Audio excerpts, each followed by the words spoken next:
Hello everyone. Teaching संस्था में एक बार फिर से आप सभी का स्वागत है और लगातार सीडीपी की क्लास में ले रही हूँ। 10 प्रैक्टिस सेट मैंने करवा दिए हैं। अगर आपने नहीं देखे अभी तक तो प्लीज़ प्लेलिस्ट में जाकर देख लीजिए। उसकी लिंक आपको इस वीडियो की डिस्क्रिप्शन में मिल जाएगी और अदर जितनी भी क्लासेस हुई हैं उनकी भी आपको इसी वीडियो की डिस्क्रिप्शन में लिंक मिल जाएगी, ठीक है ना। और सभी जानते हैं कि सीडीपी एक ऐसा विषय है जिसमें आपका टीचिंग के कोई भी टीचिंग हो, आपका अगर वहाँ पे सीटीपी मांग रहा है तो वो आपके लिए इम्पॉर्टेंट हो जाता है। तो ये चाहे सुपर टेट की तैयारी करना हो आप, या फिर UP TET, C TET, MP TET, किसी भी टेट की तैयारी करनी है, सीडीपी आपके लिए इम्पॉर्टेंट है। तो आज की क्लास की शुरुआत करते हैं हम आज। और बात करूँ मैं यहाँ पे, तो पहला क्वेश्चन है हमारा विकास। अच्छा, यहाँ पे आपको आंसर भी दिखने को मिल सकता है, बिकॉज आपको पूरा दिखाने के लिए क्वेश्चन जब पूरा मैं दिखाती हूँ तो आंसर वहाँ पे दिख जाता है। तो आपको आंसर पे ध्यान नहीं देना है बल्कि आपको समझने पे ध्यान देना है, ठीक है। अगला क्वेश्चन है विकास की उस अवधि को क्या कहते हैं जब आत्मसात मानकों पर प्रश्न उठाया जाता है, ठीक है। और अक्सर परिवार की तुलना में साथियों की राय बहुत महत्वपूर्ण हो जाती है। उस टाइम पे स्टार्टिंग में जब बच्चा होता है तो उस टाइम पे वो क्या करता है, अपने अंदर जो प्रश्न उठता है वो ज़्यादातर अपने साथियों से पूछता है, परिवार से नहीं, ठीक है ना।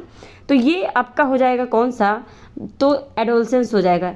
आप मान लीजिए आप जब एडोलसेंस में थे तो आप क्या था, आपका क्या था, आप अभी भी जो एडवाइस ज़्यादातर अपने फ्रेंड से ही लेते होंगे, फैमिली से बहुत ही कम, ठीक है ना।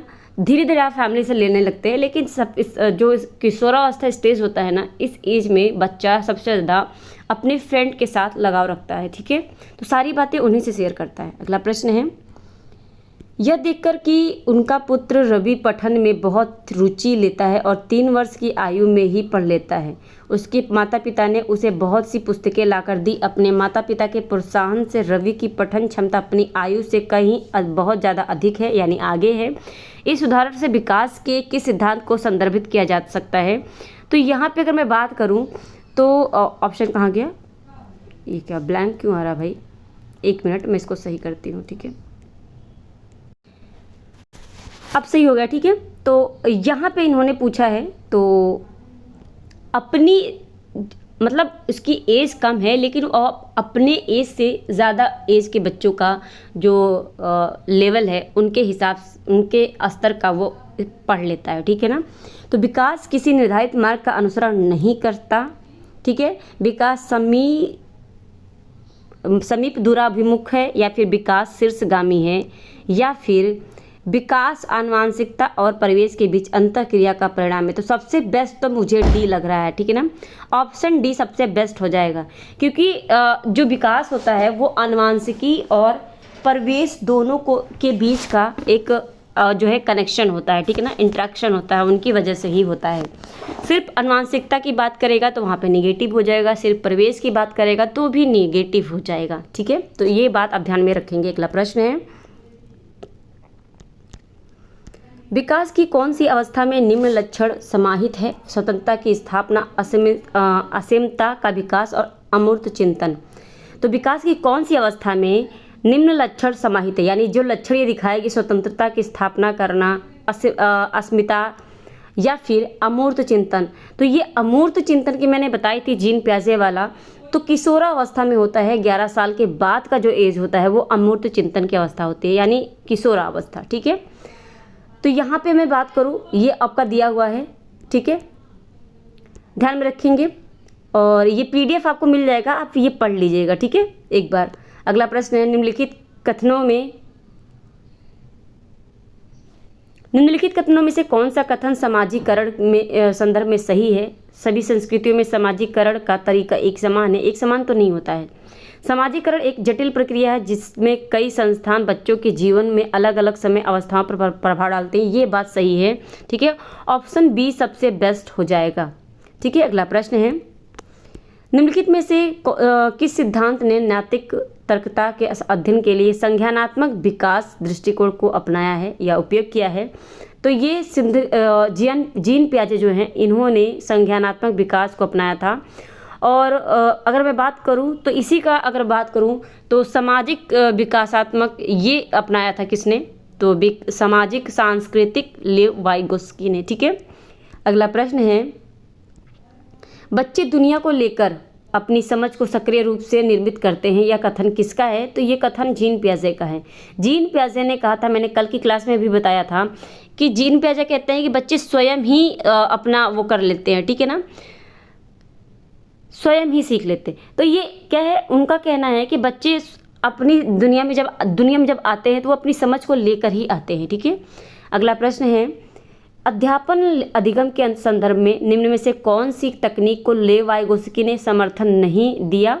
तो इसमें जो है लेव वाइगोस्की ने इसके फोल्डिंग को दिया था, मैंने कल बताया था, और सहकारात्मक अधिगम को भी दिया था, कोऑपरेटिव। ठीक है, असिस्टेंट लर्निंग सहायक अधिगम भी, लेकिन प्रतिपादन अध्यापन नहीं दिया था। ठीक है ना, तो प्रतिपादक अध्यापन को नहीं दिया है लेव वाइगोस्की ने, बाकी ऊपर के 3 दिए हैं। अगला प्रश्न है, किसी एक पहेली के टुकड़ों को जोड़ते समय मीठी किसी का नाम, किसी बच्ची का नाम है, मीठी अपनी क्रियाओं को निर्देशित करने के लिए बोल कर काम करती है। स्वयं को निर्देशित करने से संबोधित भाषा के इस प्रयोग को लेव वाइगोस्की किस रूप में संबोधित करते हैं? तो ये इसे प्राइवेट स्पीच यानी निजी वाचन कहते हैं। ठीक है ना, बच्चा खुद से बोल के ही अपना सारा वो कर रहा है, तो क्या है, निजी वाचन, वो खुद से ही बात कर रहा है। ठीक है ना, प्राइवेट स्पीच। अगला प्रश्न है, लॉरेंस कोहलबर्ग के नैतिक सिद्धांत के अनुसार नैतिकता विकास क्रम के किस स्तर पर व्यक्ति कानून और सामाजिक स्वीकृति की परवाह किए बिना किसी कार्य को आत्म अनुभूति द्वारा स्वयं निर्धारित सिद्धांतों के आधार पर उचित ठहराता है? तो मैं हमेशा बता रही हूँ कि कुछ सिद्धांतकारी हैं जिनके आपको बारे में पढ़ना ज़रूरी है। ठीक है ना, तो जितना भी इसमें आपको देखने को मिल रहा है, लेव वाइगोस्की हो गए, जीन पियाजे हो गए, लॉरेंस कोहलबर्ग, हार्वर्ड गार्डनर, इन सब के बारे में आप पढ़ लेंगे अच्छे से। ठीक है ना, तो यहाँ पे इन्होंने बोला है सामाजिक अनुबंधन अभिमुखता या फिर सार्वभौमिक नैतिकता। तो लेव वाइगोस्की क्या नाम है, कोहलबर्ग है, इन्होंने सार्वभौमिक नैतिकता सिद्धांत अभिमुखता को दिया है। ठीक है ना, बताया है। अगला प्रश्न है, डैश एक प्रगतिशील कक्षा में अध्यापक विद्यार्थियों को समूह में कार्य देकर समन्वय अधिगम कार्य संपादन के लिए सुसाध्य करता है। ऐसा करके वह विद्यार्थियों में क्या बढ़ावा देना चाहता है? तो उन्हें सहभागी अधिगम, ठीक है ना, प्रतियोगिता प्रतिद्वंदिता कुंठा बिल्कुल नहीं। तो यहाँ पे आ जाएगा कोऑपरेटिव लर्निंग, और कोऑपरेटिव लर्निंग आप जानते हैं किसने दिया है? लेव वाइगोस्की ने। ठीक है, अगला प्रश्न है हार्वर्ड गार्डनर। देखिए, मैंने बताया ना हार्वर्ड गार्डनर का, तो हार्वर्ड गार्डनर के बहुबुद्धि में कौन सी बुद्धि प्रकार समाहित है? विश्लेषणात्मक, भाषाई, स्थानिक इन्होंने दिया है। सृजनात्मक, विश्लेषणात्मक, व्यवहारिक, भाषाई, तार्किक, गणितीय, सांगीतिक या फिर द्रव्य स्फटिकीय। इसमें आपका क्या हो जाएगा? तो इसमें सी ऑप्शन हो जाएगा, क्योंकि विश्लेषणात्मक तो दिया नहीं है, तो भाषाई दिया है, तार्किक, गणितीय दिया है और सांगीतिक दिया है। ठीक है ना, तो ये हार्वर्ड गार्डनर के द्वारा दिया गया है। हार्वर्ड गार्डनर ने ये 9 बुद्धि के सिद्धांत दिए हैं, 8 से 9, इनको आप पढ़ लेंगे, यहाँ से प्रश्न बनता है, ये इंपॉर्टेंट है। ठीक है, अगला प्रश्न है, बच्चों में जेंडर रूढ़िवाद के खंडन के लिए निम्नलिखित में से किसका प्रयोग टालना चाहिए? ठीक है ना, अन्य जेंडर के बच्चों के साथ संयुक्त प्रयास करना चाहिए, तो ऐसा करना चाहिए। गैर रूढ़िवादी गतिविधियों से जुड़े वयस्कों से अनावरण, ठीक है, या फिर लड़कियां कला में अच्छी होती हैं और लड़के गणित में उत्कृष्ट होते हैं, जैसी वर्गीय उक्तियों का प्रयोग करना, या फिर विविध जेंडरों के बारे में जन्मजात क्षमताओं और क्षमताओं की सामाजिक। तो यहाँ पे सबसे बेस्ट आपका क्या हो जाएगा? ऑप्शन सी हो जाएगा। ठीक है ना, ऑप्शन सी हो जाएगा। अगला प्रश्न है, कथन और कारण से है। कथन और कारण सीटेट में बहुत ज़्यादा इम्पॉर्टेंट है, क्योंकि यहाँ सीटेट में आजकल जो कोरोना के बाद आपसे कथन और कारण का ज़्यादा पूछ रहा है। ठीक है ना, तो एक अध्यापक को अपनी कक्षा में व्यक्तिगत विभिन्नताओं को पोषित नहीं करनी चाहिए क्या? तो ऐसा तो गलत बात है। ठीक है ना, अगला है आपका तर्क है क्योंकि प्रगतिशील शिक्षण का उद्देश्य यह सुनिश्चित करना है कि सभी बच्चों को एक रूपी तरीके से ठीक है निर्देश दिया जाए और मानक विधियों से उनका आकलन किया जाए। तो यहाँ पे अगर मैं बात करूँ, ए गलत है और आपका आर भी गलत है, ठीक है। तो आपका डी ऑप्शन सही हो जाएगा। अगला प्रश्न है, राष्ट्रीय शिक्षा नीति मैंने बताया हमेशा, कल भी बताया कि 2020 का जो शिक्षा समिति है यानी NEP है और 2005 का, ये आप पढ़ लीजिएगा प्लीज़। यहाँ से प्रश्न आपके बनते हैं। आकलन के संदर्भ में विद्यार्थियों के लिए किस प्रकार का प्रगति पत्र प्रस्तावित किया गया है? तो इसमें अगर मैं बात करूँ, ऐसे प्रगति पत्र जिसमें विद्यार्थियों के प्रदर्शन को अन्यों की तुलना में सापेक्षित किया हो या फिर वर्ष पर्यंत पेपर और पेंसिल परीक्षण में विद्यार्थियों के प्रदर्शन का प्रगति पत्र या फिर 360 डिग्री बहुआयामी प्रगति। तो ये ऑप्शन आपका सही हो जाएगा, ऑप्शन सी, ठीक है ना। NEP 2020 में 360 डिग्री की बात हुई है, ठीक है, ये ध्यान में रखेंगे। अगला प्रश्न है, निम्नलिखित में से कौन से प्रश्न आलोचनात्मक सोच का मूल्यांकन करते हैं? तो A+B² का सूत्र, तो ये तो आलोचनात्मक, इन्हें आप रचनात्मक नहीं कर सकते, रट्टा कर सकते। मीथेन का रासायनिक सूत्र, ये भी रट्टा है। भोजन की कमी के विभिन्न कारण क्या हो सकते हैं, ये आप कहीं ना कहीं सोच सकते हैं।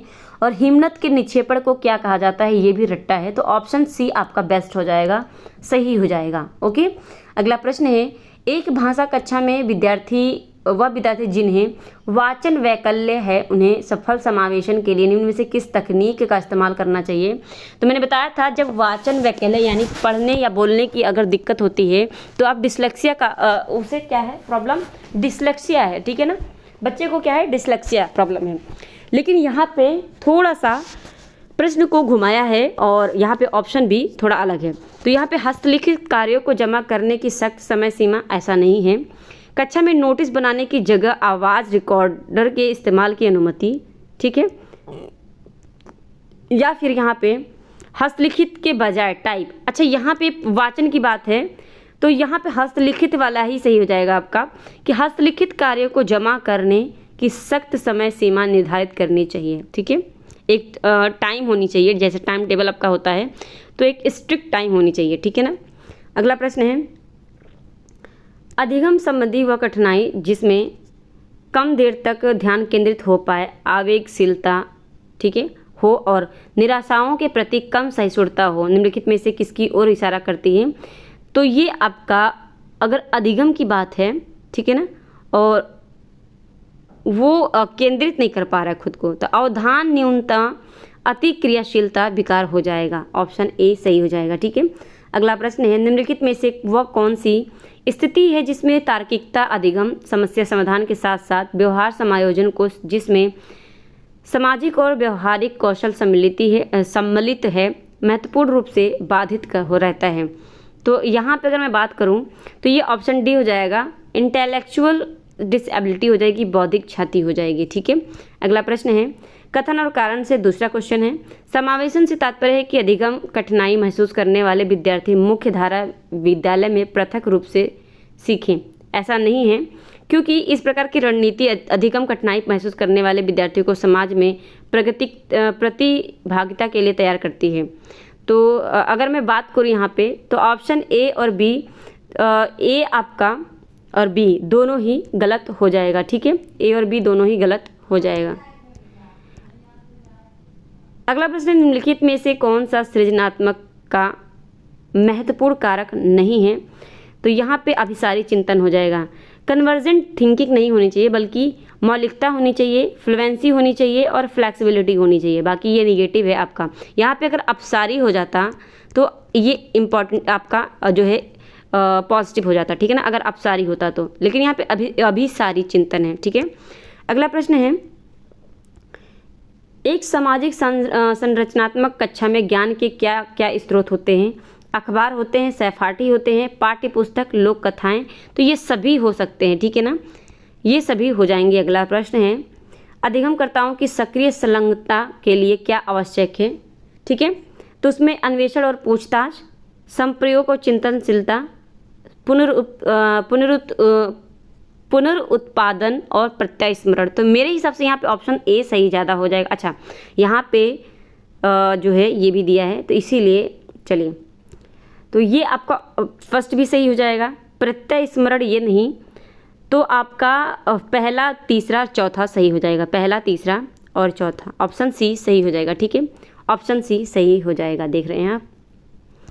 अगला प्रश्न है, अधिगमकर्ताओं को एक संसाधन समृद्ध वातावरण में अधिकतम स्वतंत्रता की अनुमति देना और अपने लिए स्वयं ही ज्ञान की संरचना के लिए सुसाध्य करना किस उपागम की ओर इशारा करता है? तो ये खोजी यानी आपका डिस्कवरी लर्निंग की तरफ इशारा करता है। अगला प्रश्न है, बच्चों में वैकल्पिक धारणाएं निर्मित होना असामान्य है, पूर्ण रूप से विसंगत और त्रुटिपूर्ण है। उनके अंतः प्रज्ञाजन सहज ज्ञान सिद्धांतों को दर्शाते हैं, या अध्यापिका द्वारा ध्यान नहीं दी जानी चाहिए। तो यहाँ ऑप्शन सी बच्चे के लिए पॉजिटिव है, यही ऑप्शन सही हो जाएगा। अगला प्रश्न है, कथन और कारण से तीसरा क्वेश्चन है, किशोरों को कक्षा में चर्चा और बहस के लिए ढेर सारे मौके प्रदान करने चाहिए। ये बात सही है, क्योंकि सहयोगात्मक अधिगम अर्थ के निष्कर्ष और विभिन्न विचारों को साझा करने का अवसर देता है। ये बात भी सही है। ठीक है, तो ए और आर दोनों ही सही हैं और आर ए की व्याख्या भी करता है। अगला प्रश्न है, विद्यार्थियों में संज्ञानात्मक परिवर्तन को प्रोत्साहित करने के लिए एक शिक्षिका को क्या करना चाहिए? यंत्रवत याद करने के लिए नहीं, ऐसी सामग्री देनी चाहिए जो मध्यम रूप से चुनौतीपूर्ण हो और स्कीमा में रूपांतरण की मांग करे। तो ऑप्शन बी पॉजिटिव है और ये आपका सही हो जाएगा। ठीक है, देखिए बी पॉजिटिव है। अगला प्रश्न है, योग्यता की डैश धारणा का आशय है कि सफलता पाने के लिए प्रयास सार्थक भूमिका निभाते हैं। तो ये ऑप्शन सी हो जाएगा, वृद्धिशीलता। ठीक है, योग्यता की वृद्धिशीलता का धारणा का आशय है। ठीक है ना, ये आप ध्यान में रखेंगे। अगला प्रश्न है, एक संरचनात्मक कक्षा में एक ऐसे क्रियाकलापों का इस्तेमाल होगा जो डैश हो, औसत रूप से कठिन हो, पाठ्य सामग्री के प्रत्यय स्मरण पर आधारित हो, पुनरावृत्ति और यांत्रिक हो नहीं, सामूहिक कार्य होना चाहिए, ग्रुपिंग वर्क होना चाहिए। ठीक है, अच्छा, एक मिनट। तो यहाँ पे जो है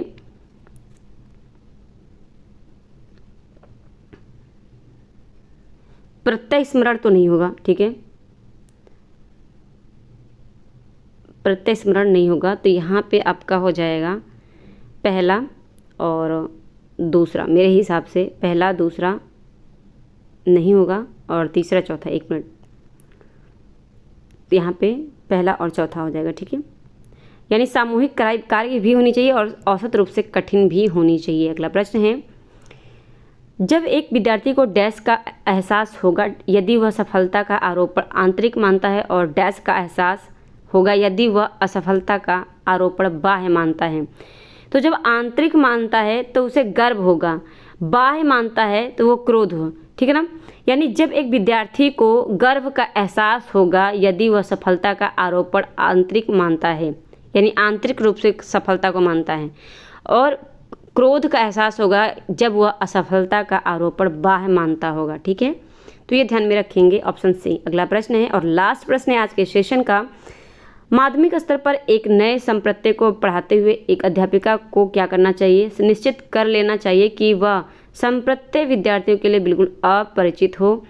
विद्यार्थियों के पूर्व ज्ञान को नए संप्रत्यय से जोड़ना चाहिए, ये पॉजिटिव है और यही आपका ऑप्शन सही हो जाएगा, ऑप्शन बी सही हो जाएगा। ठीक है ना, तो ये पीडीएफ आपको टेलीग्राम पे मिल जाएगा और टेलीग्राम का लिंक इसी वीडियो को डिस्क्रिप्शन में आपको मिल जाएगा। आप वहाँ से जाएंगे, फॉलो कर लीजिएगा। फॉलो करने के बाद आप ये पीडीएफ जितने भी मैंने करवाए हैं क्लास, वो आपको मिल जाएगा। वहाँ पे आप रिवीजन कर सकते हैं, बार बार डाउनलोड भी कर सकते हैं। इसके अलावा अभी तक आपने चैनल को सब्सक्राइब नहीं किया है, चैनल को सब्सक्राइब कर लीजिएगा, बेल आइकन प्रेस कर लीजिए और अपने साथियों को शेयर कर दीजिएगा। जितना हो सके इस क्लास को ज़्यादा से ज़्यादा लोगों तक पहुँचाइए ताकि सभी तक ये क्लास पहुँचे। ठीक है, कैसा लगा आज का क्लास कमेंट करके प्लीज़ ज़रूर बताइएगा, इससे थोड़ा सा मुझे पता चलेगा कि मैं कैसा कर रही हूँ। अगर कोई भी इसमें मिस्टेक भी है तो आप प्लीज़ बताइएंगे कि क्या सुधार करनी चाहिए। ठीक है, मिलते हैं हम अपने नेक्स्ट क्लास में। आज के लिए इतना ही, धन्यवाद।